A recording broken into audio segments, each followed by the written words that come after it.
বিজেপিৰ বিৰুদ্ধে বিজেপিয়ে আন্দোলন কৰিছে বিজেপি চৰকাৰ অসমতো বিজেপি চৰকাৰ কেন্দ্ৰতো আৰু সেই সময়তে জুবিন গাৰ্গৰ ন্যায় বিচাৰি বিজেপি আন্দোলনত নমা বিষয়টোক লৈ অসম জাতীয় পৰিষদে আশ্চৰ্য প্ৰকাশ কৰিছে প্ৰথম ভিডিঅ'টো মই আপোনালোকক দেখুৱাও এটো আপোনালোকৰ কেমেৰাত যদি আপোনালোকে ধৰিব পাৰে আপোনালোকৰ ওচৰত আছে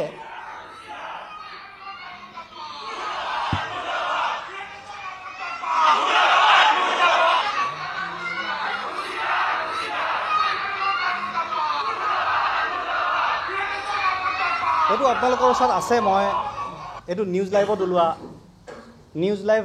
টিভি চেনেলত ওলোৱা ভিডিঅ'টো আমাৰ আপোনালোকক দেখুৱালো আন বহুতত ওলাইছে নিউজ লাইভত খুব প্ৰমিনেন্টলি ওলাইছে সেইকাৰণে হেতু আপোনালোকক দেখুৱালো আৰু এটা ভিডিঅ' আপোনালোকক দেখুৱাও একে ভিডিঅ' এটো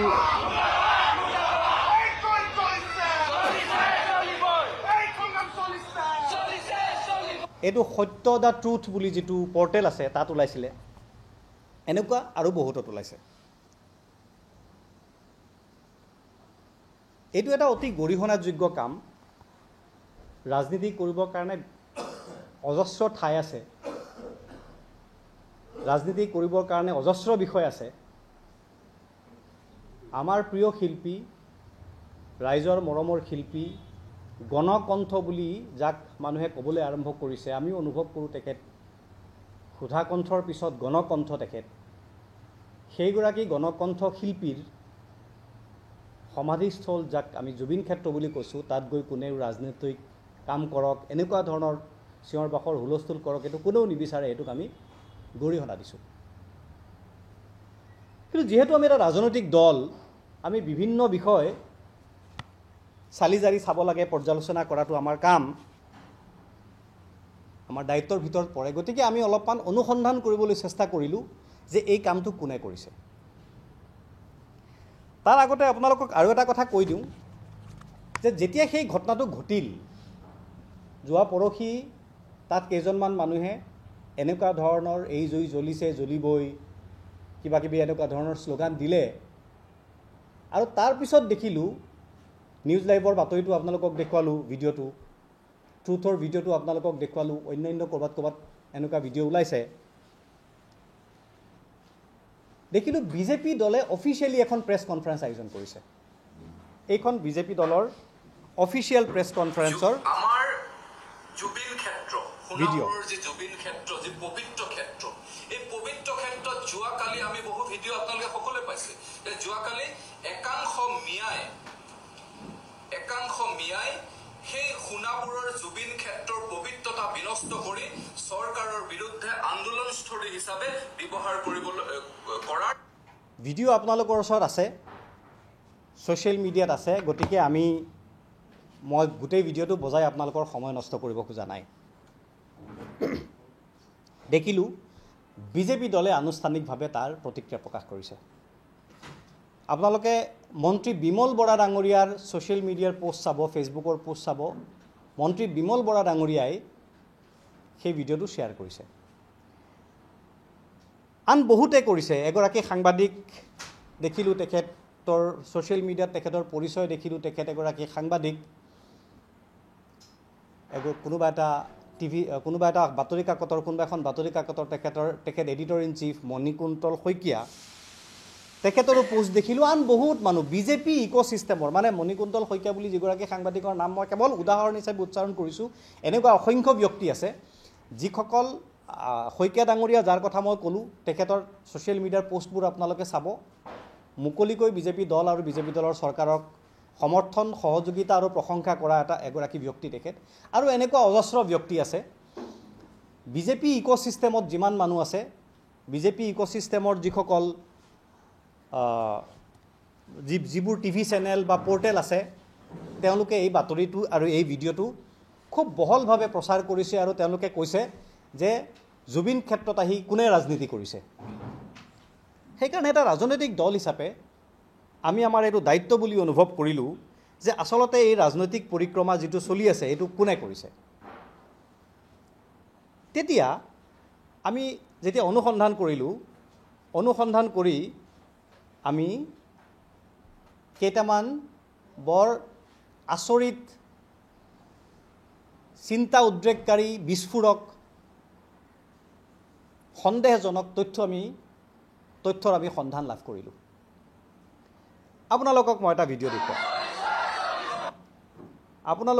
ভিডিঅ' দেখুৱাওঁ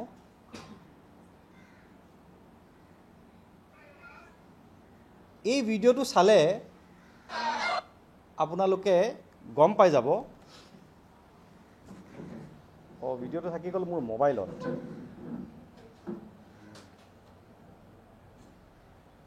মোৰ মোবাইলৰ পৰা ভিডিঅ'টো ল'ব লাগিব এইটো ভিডিঅ' সৰি এইটো ভিডিঅ' আপোনালোকক দেখুৱাম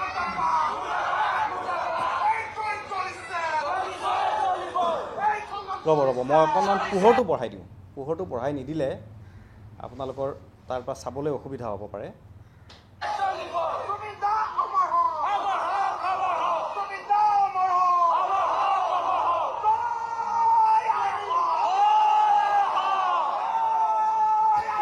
এই ভিডিঅ'টো মই আপোনালোকক দি দিম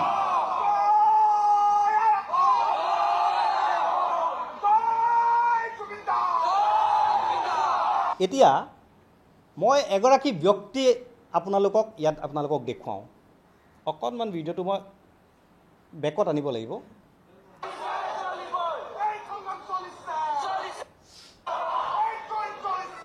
এই মানুহজন চাওক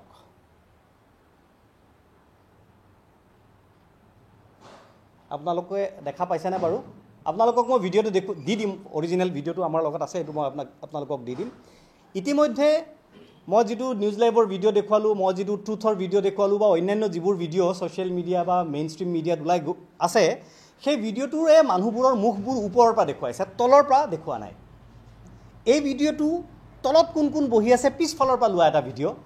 এই ভিডিঅ'টো মই আপোনালোকক দেখুৱাই আছোঁ এই ভিডিঅ'টোত এই মানুহজন যাৰ মুখত কাঁহটো মাৰি দিয়া আছে তেখেতৰ নাম হৈছে বাবুল আলী হাজৰিকা আমি যিমানখিনি খবৰ পালোঁ তেখেতৰ নামটো হৈছে বাবুল আলী হাজৰিকা তেখেত গোলাঘাটৰ মানুহ তেখেত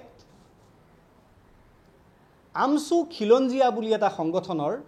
মুখ্য সাংগঠনিক সম্পাদক ছ'চিয়েল মিডিয়াত তেখেতৰ প্ৰফাইল আছে পেজ আছে চাগে আপোনালোকে কনফাৰ্ম কৰি ল'ব তেখেত ছ'চিয়েল মিডিয়াত এগৰাকী এক্টিভ ব্যক্তি তেখেতৰ নামটো হৈছে বাবুল আলী হাজৰিকা আমচু খিলঞ্জীয়া বুলি এটা সংগঠন আছে এই সংগঠনটো আমচু বুলি যিটো সংগঠন আছে তেওঁলোকৰ বহুকেইটা ভাগ আছে সেই ভাগ মানে অৰিজিনেল মূল আমচুৰ পৰা ফাটি গৈ পেলাই গোলাঘাটত তেওঁলোকে এই সংগঠনটো বনাইছিলে আৰু এই মানুহজন হৈছে বাবুল আলী হাজৰিকা সেই সংগঠনটোৰ মুখ্য সাংগঠনিক সম্পাদক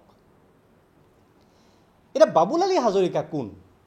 যদি এই প্ৰশ্নটো আপোনালোকে উত্তৰ বিচাৰে অনুসন্ধান কৰে তেতিয়াহ'লে আপোনালোকক মই কেইখনমান ফটো দেখুৱাব লাগিব এই মানুহজনৰ নাম হৈছে বাবুল আলী হাজৰিকা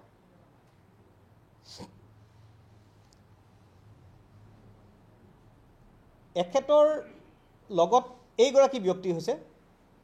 বিধায়ক মাননীয় বিধায়ক শ্ৰী বিশ্বজিৎ ফুকন ডাঙৰীয়া সৰুপথাৰৰ বিধায়ক আপোনালোকে নিশ্চয় চিনি পায় বিজেপি দলৰ সৰুপথাৰৰ বিধায়ক এপেক্স বেংকৰ তেখেত অধ্যক্ষ মুখ্যমন্ত্ৰী মহোদয়ৰ ঘনিষ্ঠ ব্যক্তি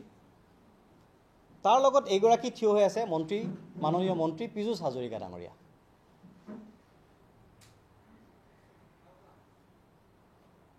এইগৰাকী অসমৰ মাননীয় মুখ্যমন্ত্ৰী ডক্টৰ হিমন্ত বিশ্ব শৰ্মা বেলেগ এখন ফটো মাননীয় মুখ্যমন্ত্ৰী ডক্টৰ হিমন্ত বিশ্ব শৰ্মা ডাঙৰীয়া এইগৰাকী আপোনালোকে ধৰিব পাৰিছেনে মাননীয় বিধায়ক বিশ্বজিৎ ফুকন ডাঙৰীয়া আৰু এইজন হৈছে বাবুল আলী হাজৰিকা মই যদি আপোনালোকক আৰু ভিডিঅ' দেখুৱাওঁ আৰু ফটো দেখুৱাওঁ এইখন চাওক এইজন